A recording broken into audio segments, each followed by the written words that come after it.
છેલ્લા 36 કલાકમાં 200થી વધુ આંચકા. નમસ્કાર, સ્વાગત છે આપનું આરબી ન્યૂઝના ટોપ 10 સમાચારમાં. હું અશ્વિન રાઠોડ. છેલ્લા 36 કલાકમાં 200થી વધુ ભૂકંપના આંચકાથી હચમચી ગયું ગ્રીસ. શું આ કોઈ મોટી આફતના સંકેત હોઈ શકે? ચર્ચાનો વિષય. 24 દેશોના વોટ્સએપ યુઝર્સ એકાઉન્ટ હેક. 90 પત્રકારોને ટાર્ગેટ બનાવ્યા હોવાનું મેટાએ સ્વીકાર્યું. ટ્રમ્પની ધમકી બાદ પનામાનો ચીનને ઝટકો. વન બેલ્ટ વન રોડ પ્રોજેક્ટમાંથી ખસ્યું. મેક ઇન ઇન્ડિયાને લઈને આજે સંસદમાં બોલ્યા Rahul Gandhi. Make in India concept fail. PM મોદીએ પ્રયાસ કર્યો પરંતુ નિષ્ફળ રહ્યા.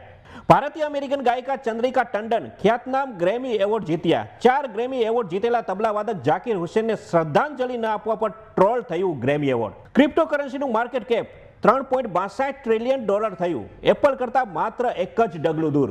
આયર્લેન્ડમાં ભારતીય વિદ્યાર્થીઓની કાર ઝાડ સાથે અથડાતા 2 વિદ્યાર્થીઓના થયા મોત. ટ્રમ્પના તીખા તેવર હવે ધીમે ધીમે સામે આવી રહ્યા છે. હવે યુરોપ પર ટેરિફ લાદવાની આપી ધમકી. ભારતને લાગ્યો મોટો ઝટકો. દુનિયાના ટોપ 10 શક્તિશાળી દેશોની યાદીમાંથી ભારત થયું બહાર. ઇસરોના 100મા મિશનને વધારી ચિંતા. ઓર્બિટમાં સ્થાપિત ન થઈ શક્યો NVS-02 સેટેલાઇટ. તો આ તારના ટોપ 10 ન્યૂઝ અને હું હતો આપની સાથે અશ્વિન રાઠોડ.